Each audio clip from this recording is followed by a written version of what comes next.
and welcome back to What's New in Readium Mobile. A month ago, we had the opportunity to spend time together with members of the community in Dublin at the Digital Publishing Summit organized by Dialog. In total, there were 5 sessions related to Readium, 3 testimonials from implementers, a high-level overview of our plan for 2025, and a new take on production based on the Readium Web Publication Manifest. If you couldn't attend, make sure to catch up with the videos that we've posted on our YouTube channel. You'll find them below. We have 4 items on the agenda for today. The first 2 are available on both platforms: support for the accessibility metadata display guide and new key landmarks in EPUB, while the other 2 items are strictly available in Swift for now: a brand new input API and your new dialog for LCP in SwiftUI. Now that the European Accessibility Act has been rolled out, it has become a legal obligation for reading applications to become fully accessible. Many apps offer a catalog where users can browse, search, and download publication. It's also very common to support sideloading as well, allowing users to bring their own files.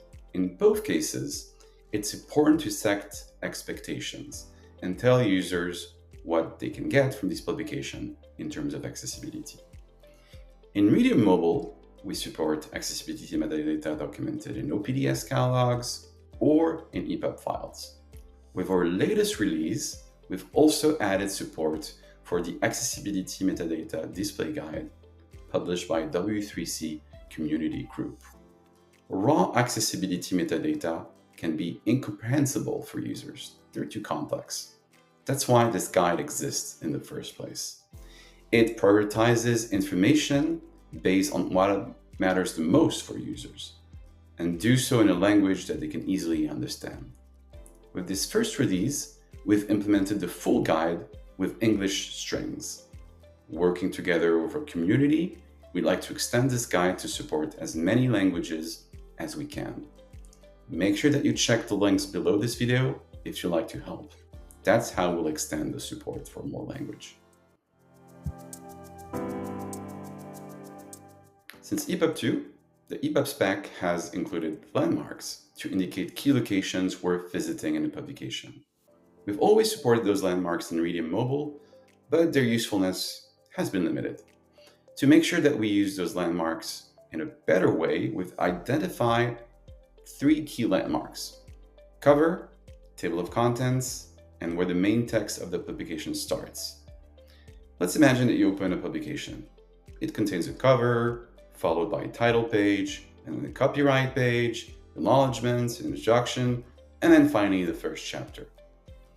Your user might want to skip all those preliminary sections and just start reading from the first chapter instead. That's exactly the kind of use case that we've made easier with this enhanced support for landmarks. We've been fairly conservative for now, but we're exploring how we can better leverage this type of information and, for example, use it in comics and audiobooks.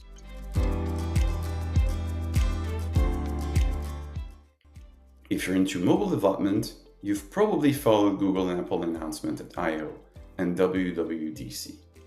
In both conferences, we could see a trend towards responsive apps built to work on any screen. While Readium Mobile was initially designed for touch interactions and full-screen apps, we want to make sure that we're as future-proof as we can. An accessible and responsive app in 2025 should also support keyboard and pointer interactions, in addition to touch. With the release of the input API in Swift, we're making a first move in that direction. This allows brand new interactions and features for applications that target larger screens. For example, a click on an image could open a dedicated view where the user can zoom into the image and read the image description, while a tab could do something different. As mobile apps become universal apps that can also work on laptops, smartwatches, TV, and even in car entertainment systems, we'll continue to adapt our toolkits to bring those additional features.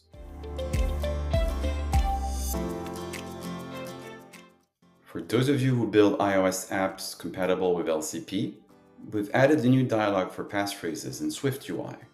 We already had something similar for UIKit, but with increased adoption of SwiftUI on iOS and Jetpack Compose on Android, we want to make sure that we provide good options for everyone. For now, these new dialogues are available in English, but we'd like to add more languages as well. Once again, look up for the links below this video. This is how you can help us to document more languages. That's all for today, but we have many more features ready to be released that will be covered in our next video. To make sure that you don't miss anything from us, you can subscribe to this channel and click on the bell icon to get notifications. Have a nice summer and see you in September.